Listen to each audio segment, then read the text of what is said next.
Bonjour et bienvenue sur notre campus IFCV Finance. J'ai le plaisir de vous accueillir aujourd'hui accompagné de deux experts en direct dans une salle de cours. Ouais. Voilà, vous voilà revenus sur les bancs de l'école pour que nous puissions tenter tous les trois d'éclairer la profession conseiller gestion de patrimoine et les modalités de formation pour y parvenir. Tout à fait. Voilà. Patrick Buteau, bonjour. Bonjour. Vous êtes ex-directeur général délégué du FF Bank, société de conseil en gestion de patrimoine, et vous êtes actuellement président de Patrimento Conseil, une société de conseil en gestion de patrimoine. Absolument. Merci d'être là. Merci de m'avoir invité. Raymond Leban, vous êtes président de CGPC, Exact. l'association française conseil en gestion de patrimoine certifié. Oui. Messieurs, je suis ravi d'avoir autant d'expertise en face de moi, car nous allons tenter tous les trois d'éclairer la profession de conseiller en gestion de patrimoine et les parcours de formation, les modalités de formation qui permettent d'accéder à ce métier. Tout à fait. Volontiers, oui. Alors, sans plus attendre, je lance la première question. Je crois que c'est un métier qui existe depuis des décennies, un métier d'actualité, mais un métier finalement qui a quelques années. C'est vrai, la première fois que le nom de conseiller en gestion de patrimoine est apparu, c'était en 1968. Voilà, c'était en mai, la Révolution, et en juin, pour la première fois, une société utilisait ce nom. Donc, effectivement, déjà 50 ans, mais quand même une très grande évolution, et on y reviendra dans ces décennies. Raymond Leban ? Dans le monde anglo-saxon, c'est un peu plus ancien. Les Américains sont toujours un petit peu en avant, donc 70 ans. Et la terminologie est différente. On parle là-bas de financial planning, planification financière personnelle. Mais c'est la même chose que la gestion de patrimoine. Très bien. Merci messieurs. Alors, nous avons face à nous un marché de l'emploi qui est en tension. Aucun métier n'est épargné, aucune profession. Et adjoint à cela, eh bien, un marché économique qui est lui aussi en difficulté, avec une lisibilité réduite à moyen long terme, avec des crises à répétition, crise Covid, l'effondrement des crypto-monnaies, et puis plus largement, on le voit, des instances qui sont chahutées du point de vue monétaire et financier. Alors, qu'est-ce que l'on peut dire de l'évolution du métier de conseiller en gestion de patrimoine ? Ce qu'on peut en dire, c'est que déjà, c'est un métier présent et en devenir. De plus en plus, les besoins en tant qu'employeur, que ce soit des grandes institutions bancaires, assurances ou en cabinet indépendant plus ou moins important par la taille, la recherche de candidats est de plus en plus difficile. On en parle dans la restauration, c'est vrai, mais dans un métier comme le conseil en gestion de patrimoine, c'est également une réalité quotidienne. On recherche, il y a de plus en plus de besoins, et au fond, c'est difficile de trouver des candidats. Aucune profession n'est épargnée. Aucune. Si je me place du point de vue du particulier de la famille, jamais l'intérêt, l'importance d'optimiser son patrimoine n'a été aussi forte. Avec la vie qui s'allonge, les risques de dépendance, le besoin de préparer la retraite en anticipation, le fait que la trajectoire familiale et professionnelle n'est pas linéaire, qu'il faut mettre en place des protections, les gens se marient plus, il faut protéger les conjoints. Donc le besoin est très fort. Et quand vous faites des enquêtes, nous en faisons régulièrement, les Français disent non, ça va pas, on gère pas bien le patrimoine. Et puis 80% disent aussi, mais on ne sait pas à qui s'adresser. Donc il y a une grande difficulté à trouver des bons conseils parce que c'est tellement technique qu'il faut des conseillers. Ouais, pardon, je le vois au quotidien. Alors, on va dire les 2 dernières années aussi, le Covid, la crise économique, la baisse des taux d'intérêt qui fait qu'aujourd'hui un livret A ou tous les placements, on va dire classiques, traditionnels, familiaux, ne sont plus du tout adaptés face à l'inflation. Tous les clients, ou de plus en plus de clients, moi je suis sollicité de plus en plus fréquemment par des gens qui sont effectivement en recherche, en inquiétude. Il suffit de prendre la semaine dernière, tous les journaux télévisés annonçaient une inflation à 8% en disant l'épargne des Français va perdre dans l'année 5, 6, 7% de sa valeur. C'est une réalité. Donc, il y a effectivement une attente, comme disait Raymond, très forte de la part des Français d'avoir un conseil disponible, de qualité, près de chez eux. Voilà, et pas n'importe quel conseil, un conseil qui est capable d'avoir une approche globale de la situation du client pour justement le servir et non pas juste vendre des produits qu'il a en magasin. et donc quelqu'un qui a la compétence pour faire ça. Vous voyez que là, on commence à aller vers la formation. Il faut que les gens soient capables de faire ce que le client attend et qui est bon pour lui. Et donc, mieux servir le consommateur. Tout à fait. Ce que l'on comprend, messieurs, c'est que c'est une profession sous contrainte réglementaire, des exigences de plus en plus importantes.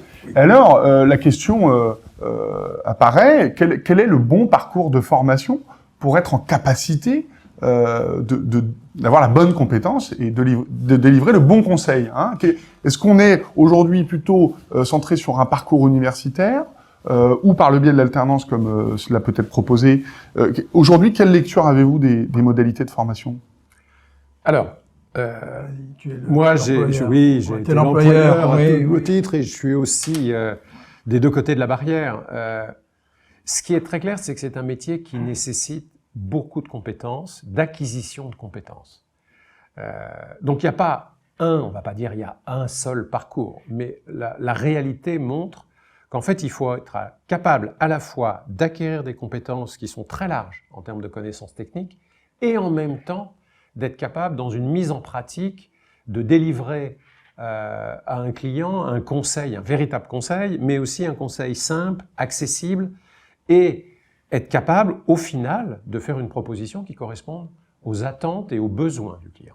Et ça, lié à la fois, on va dire, de la connaissance académique qu'on peut apprendre même dans un livre, dans l'absolu, hein, si on passe des heures sur un livre, mais lié à la réalité d'explication, de pédagogie vis-à-vis en face d'un client, c'est très difficile.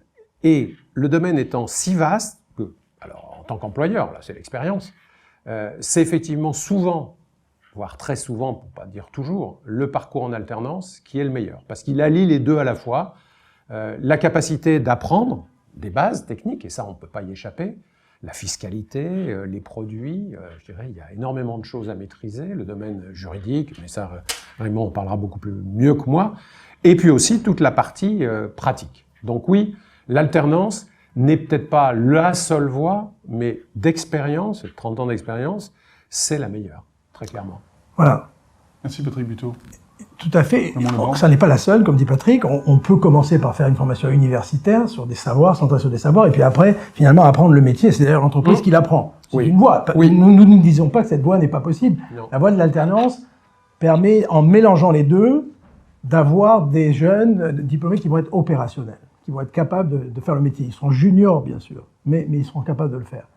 Donc, vous voyez, pour l'entreprise, en tant qu'employeur, on gagne du temps. C'est un gain de temps. Et de l'argent. Et d'argent, voilà. Ce qui signifie que sur un parcours traditionnel, en tant qu'employeur, vous passerez un temps significatif à former à nouveau le collaborateur primo-accédant au métier? C'est ça qu'on comprend? C'est le cas, mais j'ai envie de dire même, un exemple personnel, j'ai démarré moi par des études universitaires, et ensuite j'ai eu la chance de rentrer dans un groupe qui à l'époque s'appelait pas encore AXA, mais qui était AXA, et qui nous mettait 1 an en formation pratique. Où à la fois on revoyait des choses qu'on avait apprises effectivement à l'université, mais une mise en pratique. Mais ça, c'est un coût très fort, et ce qui était possible il y a 30 ans ne l'est quasiment plus aujourd'hui. Donc pour une entreprise, c'est un gain d'efficacité, c'est un gain financier bien sûr, mais au-delà du financier, c'est un gain d'efficacité de pouvoir aussi accompagner, je dirais, un jeune dans l'apprentissage et aussi dans la culture et les méthodes, et aussi la gamme de produits propres à chaque entreprise. Bien sûr, à chaque réseau.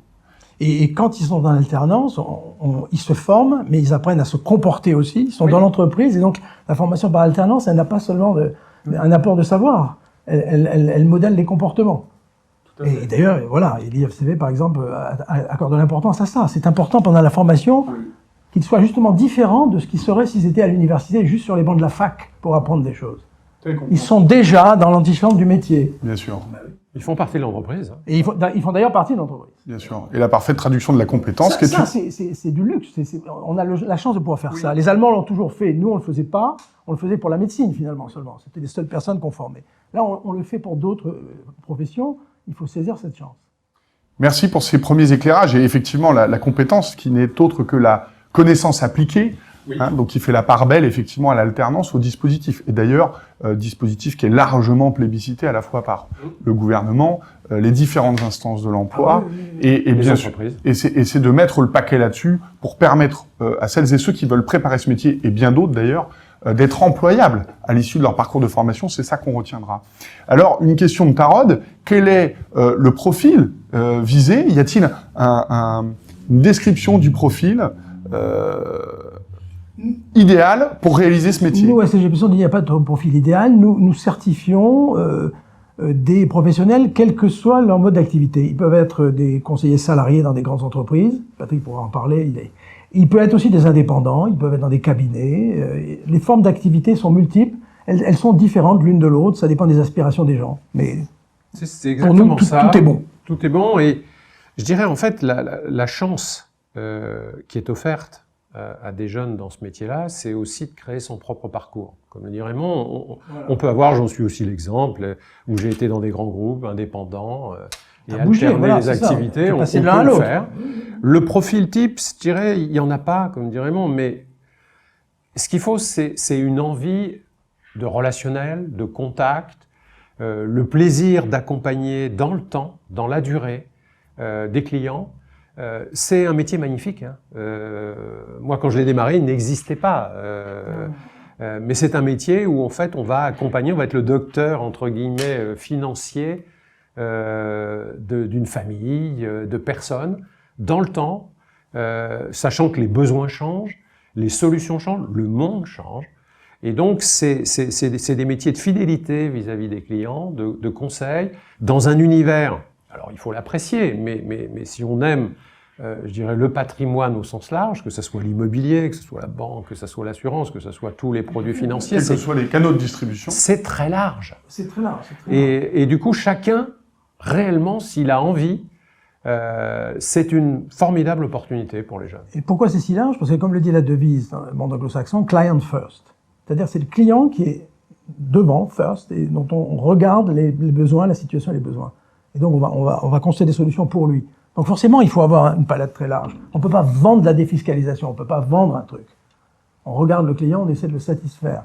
Donc, c'est large, donc c'est exigeant, c'est une grande palette. Mais c'est un beau métier. C'est ça qui crée la richesse. Et humain. C'est-à-dire que on parlera du digital après, il y a des outils, mais c'est des outils d'aide au conseil humain. Mais on ne peut pas remplacer ça. Non, c'est un métier magnifique. Voilà. À la fois des compétences techniques, on l'a vu par la réglementation, la mise en conformité, et des compétences relationnelles, vous en parlez, on en reparlera plus tard. La réglementation aussi, la réglementation est très prégnante. Hein. Les conseillers sont très surveillés.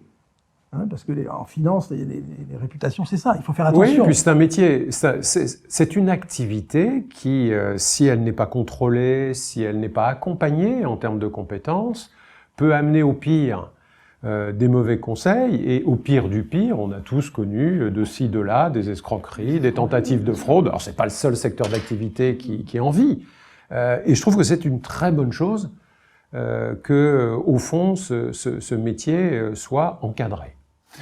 Alors, Patrick Buteau, Raymond Lebord, vous nous avez donc à nouveau éclairé sur ce qu'est la profession, ce qui caractérise la profession de conseiller en gestion de patrimoine. Pour celles et ceux qui nous regardent, est-ce qu'on peut estimer que c'est un métier rémunérateur? Métier enrichissant, c'est certain. Est-ce un métier encore rémunérateur? C'est un métier, alors après, évidemment que le parcours en fonction de l'ancienneté, du parcours des uns et des autres, de l'expertise, des entreprises peut être variable. Ce qu'on peut en dire, c'est que c'est un métier, quelle que soit la structure pour un jeune qui démarre, qui offre immédiatement un niveau de rémunération satisfaisant. Oui. Et ça, quelles que soient les structures. Ensuite, après, c'est la carrière, c'est aussi la qualité, c'est aussi, je dirais aussi la performance, parce que on est plus ou moins performant, quelle que soit l'activité, qui va générer ensuite des rémunérations plus élevées. Mais c'est un métier qui positionne dès le départ, en sortie, à un très bon niveau de rémunération. On le voit, on a des enquêtes à faire, hein, justement, d'insertion, et on voit bien que la rémunération est très bonne. Après, les parcours, en effet, varient. On peut gagner très bien sa vie si on est très compétent. Parce que il y a beaucoup de types de conseils, des conseils complexes. Oui, après, quand on évolue, au début, c'est simple. On peut être dans l'ingénierie patrimoniale, on peut franchir, je dirais, on peut aider à la évolutions. transaction. Oui. Donc, Oui, oui. En travaillant en interprofessionnel avec justement des notaires, des experts comptables, etc. Donc, les possibilités sont énormes. Et les destins vont être différenciés parce que les gens sont plus ou moins impliqués, ont plus ou moins de talent. Puis c'est l'histoire de chacun. Après. Voilà. Mais toujours avec des rémunérations, en effet, qui sont intéressantes, oui. Raymond Leban, Patrick Buteau, on vous sent animé d'une passion. Il y a ce métier, c'est pour ça que vous êtes là. Oui. On a bien compris que l'offre était très importante sur ces métiers, qu'on attendait donc de pouvoir recruter en nombre des candidats intéressés, hein, d'où l'intérêt d'éclairer à la fois, encore une fois, la profession et le parcours de formation. Et c'est justement sur ce deuxième axe que j'aimerais que nous nous arrêtions. Vous évoquiez la modalité de l'alternance. Oui. Vous êtes en qualité de président de CGPC, concepteur du titre professionnel de niveau Bac plus 5, Oui. ECGPC, Oui. l'acronyme étant expert. Conseil en gestion de patrimoine. Exact. Expert parce qu'il y a autonomie et responsabilité. Conseil parce que c'est pour le client, donc c'est cette approche globale en gestion de patrimoine. Au sens large, comme le disait Patrick, ça inclut les assurances, la préparation de la retraite. C'est pas juste placer de l'argent, hein, c'est beaucoup plus vaste que ça. Bien sûr, et on l'a bien compris. Alors, vous Voilà. évoquiez les différentes possibilités en matière de formation. Quelle est la spécificité de votre parcours de formation, de votre Bac plus 5? C'est une certification professionnelle. Bon, alors elle est j'allais dire, je vais pas commencer par ça. Elle a un niveau 7 académique, mais je le dis, alors, elle a une reconnaissance Alors, niveau 7, académique. pour celles et ceux qui nous écoutent, qui nous regardent, Voilà, c'est voilà. d'un niveau de Bac plus 5. C'est master, c'est le master, un master, dans les formations initiales. Mais là, Tout à fait. on est dans des titres professionnels. Tout à fait. Donc, il y a une reconnaissance académique certaine qui dit que les connaissances que l'on donne et les compétences que l'on vérifie sont de niveau élevé, en termes d'aspect cognitif, d'autonomie et de responsabilité. C'est pour ça que le mot expert, d'ailleurs, est accolé à conseil. Donc après, on a un descripteur de compétences et de connaissances qui est issu, parce que CGPC a 27 ans d'expérience dans le métier, forme des professionnels qui sont sur le terrain, et donc qui décrivent les compétences qu'il faut avoir. Donc déjà, on a la bonne description. Après, qu'est-ce qu'on va faire ? On va donner une formation qui va parcourir cet espace-là, et puis on va évaluer les compétences. Donc dans la formation, à la fin, il y a aussi un outil d'évaluation des compétences qui permet de savoir où on en est. Et il est opérationnel puisqu'on l'utilise pour les entreprises quand elles veulent jauger le niveau de leurs conseillers.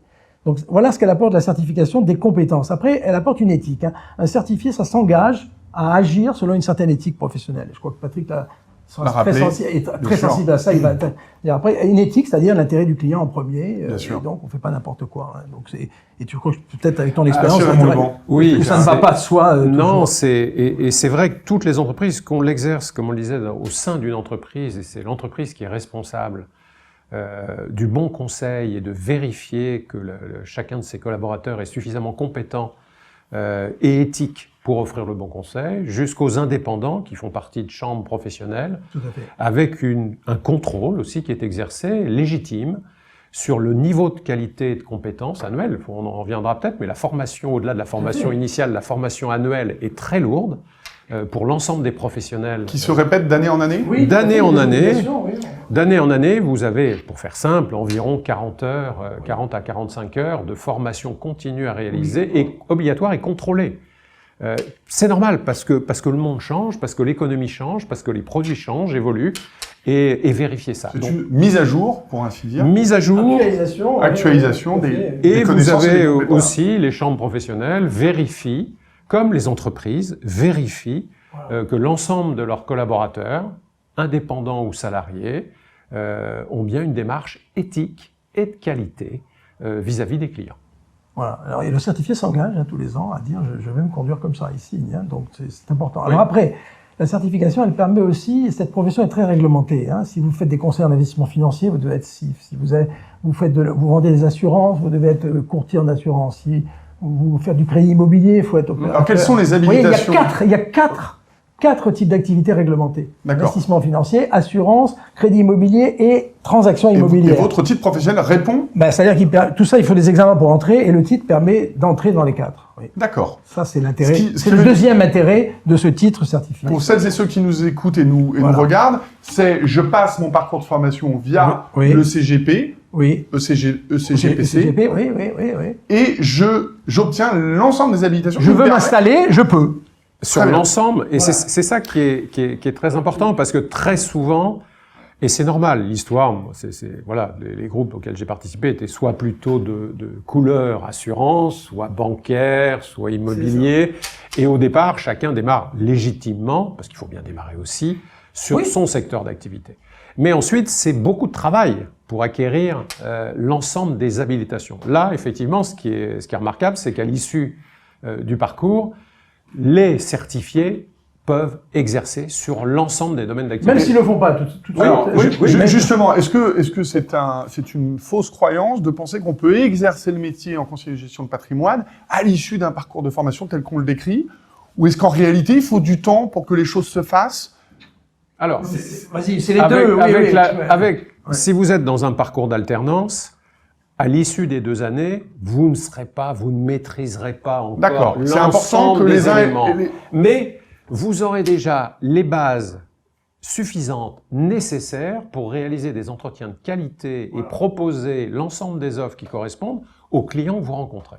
Donc vous avez déjà, on va dire, vous avez les fondamentaux, aussi bien techniques que commerciaux, la maîtrise des outils. Allez, vous êtes à 60-70%. Je dirais, de ce que vous pourrez être un jour. Vous n'êtes pas encore un expert, ça c'est certain. Quand vous êtes Patrick Buteau, Raymond Leban, en alternance, j'ai bien écouté si vous êtes en alternance, c'est ça dont on parle. Ah oui, si vous n'êtes pas en alternance et vous sortez, je le dis, j'ai un cursus universitaire, donc, et vous sortez, vous êtes dans l'incapacité d'exercer le métier. Et vous allez rentrer dans une entreprise qui, elle, va devoir vous former progressivement pour que petit à petit, vous maîtrisiez je dirais, l'ensemble des éléments de la chaîne. Mais non, c'est très différent. Mais oui, et nous formons, nous, des professionnels. Les entreprises nous envoient. Combien de formés? 3 ans, 4 ans. Mais quand ils ne l'ont pas fait, ils ont été universitaires pour faire la certification après en disant il faut qu'ils aient cette vision globale et qu'ils puissent faire leur métier de manière autonome et experte. Vous voyez, là, on le fait tout de suite. Raymond Leban, combien de certifiés c'est chez CGPC chaque année? C'est combien de certifiés? On en a 300 à 400, mais c'est des professionnels. Hein. Des professionnels. Je ne parle pas des alternants, qui sont notre population. Qui représentent une voilà, autre... ils sont des grandes compagnies d'assurance, des grands cabinets, ou des plus petits cabinets d'ailleurs, puisqu'on a des courtiers, des mandataires qui disent mais j'arrive plus, je vais faire des bêtises, ça va pas, ça le fait pas. J'ai besoin de la mise à jour. Je raconte des bêtises et voilà. Et ce qui est pour nous très encourageant, c'est quand ils nous disent après ça a transformé ma vie parce que le client se rend compte tout de suite, d'abord que je pense à lui et que je suis compétent.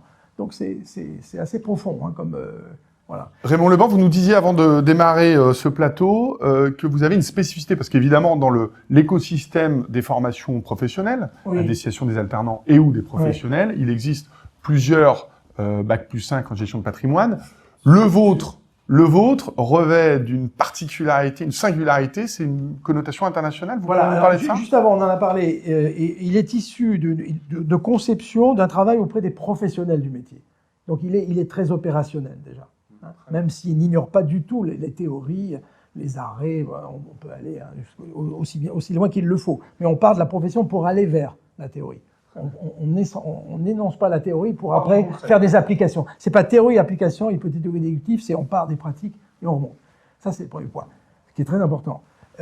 C'est notre histoire, puisqu'on a commencé comme ça avec les professionnels. Et alors, il y a l'international, c'est-à-dire que la certification permet de porter le titre de Certified Financial Planner, puisque nous sommes la filiale française du Financial Planning Standard Board, qui est le grand organisme mondial d'accréditation, qui a influencé la conception même de notre descripteur de compétences. C'est très professionnel. C'est en ce sens que c'est, vous voyez, très professionnel. Et donc, Certified Financial Planner, il y en a plus de 200 000 dans le monde, dans 27 pays. Donc, ça veut dire que vous appartenez à une communauté de grande envergure. Mondiale. Il y en a en Chine, il y en a en Asie, il y en a en Amérique du Sud. Et si vous allez exercer en Europe, par exemple, vous pouvez dire Financial Planner. Alors, il faut peut-être apprendre un peu de droit allemand s'il y a un truc, mais vous pouvez le faire aussi. Donc, c'est une ouverture. C'est une ouverture. Oui, je crois que pour la population jeune qu'on a là, je pense que c'est un atout qu'il faut utiliser. Il faut qu'ils l'utilisent. Et c'est pour ça que je me permettais d'y revenir. Merci, Raymond Leban. Patrick Buteau, quelle est la part du digital dans la profession du conseiller en gestion de patrimoine? Alors, elle est de plus en plus forte, et heureusement et malheureusement, je veux dire.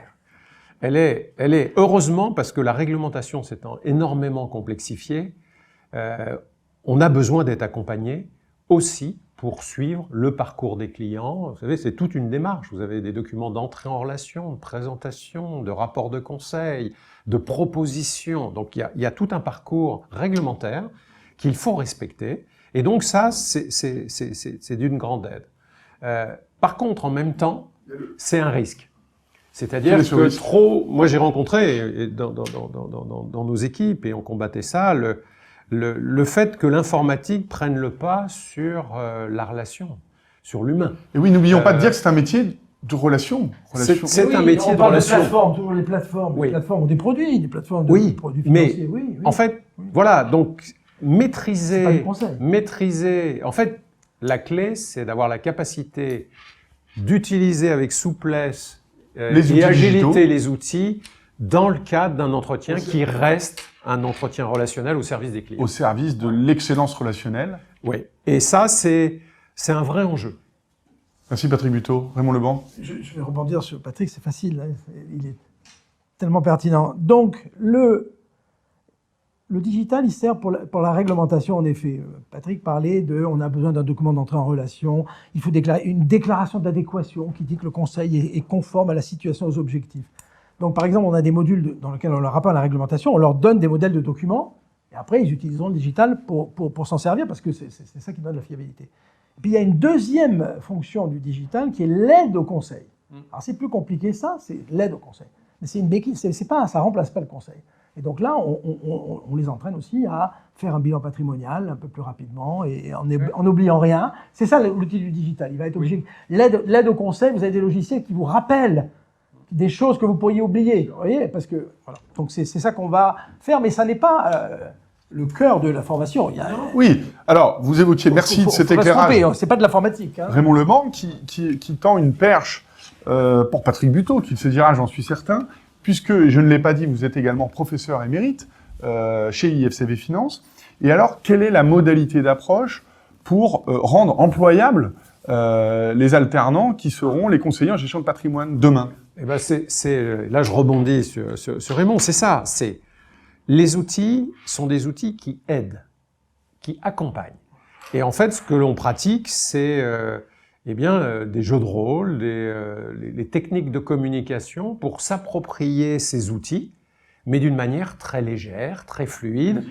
Et effectivement, en conseil, alors en réglementation, c'est pour respecter on va dire une démarche qui est très cadrée. Mais en conseil, c'est effectivement des outils, faire un bilan patrimonial, on fait des jeux de rôle avec une rencontre avec des clients potentiels, et on va utiliser l'outil patrimonial d'expertise, de simulation pour accompagner, aider, faciliter l'entretien. Le client en face, c'est vrai que quelquefois on dit un petit dessin vaut mieux qu'un long discours. Mais il faut que ça reste dans ce cadre-là. Et en fait, la pratique, et c'est ça, je pense, un des points forts aussi de la formation, c'est cette capacité à allier deux choses qui, naturellement, si on ne la pratique pas, ne s'intègrent pas aussi facilement que ça. Non. Et certains ont tendance à opposer en disant l'un va remplacer l'autre, mais ça, c'est une erreur fondamentale. Oui. C'est pas comme ça que ça se passe. Alors, messieurs, je vais, à ce stade de notre présentation, tenter une reformulation. On a là donc un métier qui est plébiscité, sur lequel on a beaucoup d'offres, donc beaucoup d'attendus en termes de candidats arrivant sur le marché, des primo-accédants. Un métier qui est riche, un métier qui est sous contrainte, un métier qui peut nous permettre de bien gagner sa vie, de faire carrière, quel que soit finalement comment dire, l'environnement dans lequel on peut être en réseau succursaliste, banque, assurance, on peut être dans un cabinet, on peut même être dans une étude notariale. Il y a bien des possibilités. Ce qui compte, c'est de bien faire son métier, d'avoir les éléments de compétences techniques. Vous en parliez au travers du parcours. Et l'éthique. Et vous faites bien de le rappeler, on est là pour ça. Et si on dispose de tous ces éléments-là, avec, bien sûr, les outils qui sont mis à disposition, à la fois par les organisations, et d'ailleurs, j'aurais une question à ce propos, et la compétence relationnelle. On a bien compris, on est d'accord. C'est la pierre fondatrice, c'est la compétence relationnelle. Oui, c'est aimer, je dirais, cette notion de relation, d'accompagnement des autres dans le temps. Et vous savez, quand les gens vous le rendent, vous avez un retour de la part des clients qui, lorsqu'ils sont perdus, vous savez, les situations de la vie aussi sont pas toujours simples. On parle trop souvent, comme disait Raymond à juste titre tout à l'heure, notre métier ne se limite pas à simplement placer de l'argent, mais simplement, et en allant vite, mais faire une analyse des situations de prévoyance d'un indépendant qui est plus ou moins couvert s'il lui arrive un accident, un incident, c'est très important. Préparer une succession ou de la transmission, quelle qu'en soit la forme, c'est aussi important dans une vie familiale. Préparer sa retraite, c'est aussi quelque chose pour les générations en avenir qui arrivent toutes dans les prochaines décennies. Si les gens ne font pas eux-mêmes cette démarche, eh bien, ils rencontreront des difficultés financières. Enfin bon. Oui, Patrick a parlé de beaucoup de choses qui ne sont pas juste placer de l'argent pour gagner. Bien sûr, il faut le faire. Hein. Il a parlé de choses qui sont des objectifs de vie. De vie, exactement. Qui ont des conséquences financières. C'est ça l'idée. C'est pour ça que financial planning, les anglo-saxons, ils disent financial planning. Ils ont raison de ce point de vue-là. Planification financière personnelle. En fait, c'est par les besoins. Nous, on n'arrive pas à dire ça, mais c'est pas idiot. Planification financière personnelle, c'est intelligent. Vous êtes célibataire, En fait. un jour vous paxez, vous vous mariez, un jour vous avez des enfants. On achète la résidence principale ou pas, et puis après, voilà. Et puis on prépare la retraite, ça va dépendre. Comme disait, si on a une entreprise parce qu'on est indépendant, si on est malade et qu'on a un accident, qu'est-ce qui se passe? Elle disparaît. Tout ça, c'est la gestion de patrimoine, vous voyez? Donc c'est pas la fortune. Bien sûr. Non, c'est pas la gestion de fortune. Ce qui transparaît quand je vous écoute, c'est que, alors, bien sûr, il y a l'aspect éthique et il y a l'aspect engagement. On s'engage auprès de ses clients, ses adhérents. C'est médecin traitant de la finance, oui. Médecin traitant de la finance. Oui, ça, on établit un diagnostic. C'est ça. Oui. Hein, et on fait la prescription. Les gens ont déjà des pathologies aussi. Ils ont des pathologies. Ils dépensent beaucoup. Ils s'économisent pas. Ou ce qu'ils ont investi. Ou ils disent, mon ami m'a dit ça, ma tante m'a dit que c'était bien là de faire ça. Vous voyez, en ce moment, un quart des Français ont investi dans la crypto-monnaie. Oui. Voilà. Alors moi, je suis pas opposé à la crypto-monnaie. Il n'y a pas de sujet. La question, c'est dans quel cadre, pour quelle somme, avec quel objectif et avec quelle connaissance des risques. C'est très bien. Quelle conscience des risques. Oui. C'est très bien de faire un petit peu. Jouer en conscience. Jouer en conscience ou jouer très peu. Voilà. Selon ses limites. Conseil du jour, mais rapide. Mais tout ça pour dire que voilà, on intervient vraiment dans l'accompagnement et dans le suivi dans le temps. Et effectivement, vous avez une reconnaissance des clients. Ça aussi, on n'en parle pas assez. Moi, j'ai des gens qui m'envoient, alors je leur dis non, mais qui m'envoient des bouteilles de champagne en fin d'année, qui à chaque fois qu'il y a un sujet veulent faire un cadeau. Et je leur dis c'est pas le but. Mon but c'est de vous accompagner. Mais ils disent oui, mais vous nous avez rendu de telles séries. Vous savez, la première cliente que je l'ai fait, avant, en rentrant chez AXA, c'était en 1984. C'était une dame qui divorçait et qui se retrouvait en situation très difficile. Aujourd'hui, elle a 96 ans. Je ne suis plus chez AXA depuis 15 ans. Mais deux fois par an, je la vois. Elle est gérée chez AXA avec un conseiller, mais pour elle, voilà, je resterai entre guillemets celui qui l'a aidée dans un moment difficile, qui lui a permis de trouver les bonnes solutions. Et 40 ans après, elle souhaite toujours que je la rencontre pour la rassurer. J'ai rien de spécial à faire. Et voilà qui est intéressant pour notre audience qui nous regarde et qui nous écoute. On est sur un métier qu'on pourrait qualifier de financier, et en réalité, vous venez de donner une vertu, une noblesse à ce métier, qui est un métier vraiment de relationnel, d'accompagnement sur la durée. Voilà. Et ça, et je pense que ça... Le FISB dit « plan well to live well ». Planifier bien financièrement pour vivre bien, c'est-à-dire pour réaliser vos objectifs de vie. Alors c'est très imagé, comme toujours, avec les anglo-saxons, mais c'est vrai. Mais en même temps, c'est ça. Bien, messieurs, infiniment merci pour avoir éclairé celles et ceux qui nous regardent sur les 3 axes qui conditionnent un bon conseiller en gestion de patrimoine, c'est-à-dire une formation solide qui permet d'acquérir les compétences, les habilitations, une notion et une valeur d'éthique prédominante dans l'exercice de la fonction, et enfin des compétences fortes en relationnel qui permettent d'exécuter son métier avec brio. Et nous retiendrons également le parcours de formation donc, qui est proposé à la fois par CGPC, plus de 30 ans d'existence, sur la transmission des compétences, la certification des conseillers en gestion de patrimoine, et IFCV Finance, depuis 30 ans également, qui forme un public d'alternants en primo-accédants sur ces métiers de conseiller en gestion de patrimoine. Infiniment merci, à très bientôt pour un prochain studio. Merci.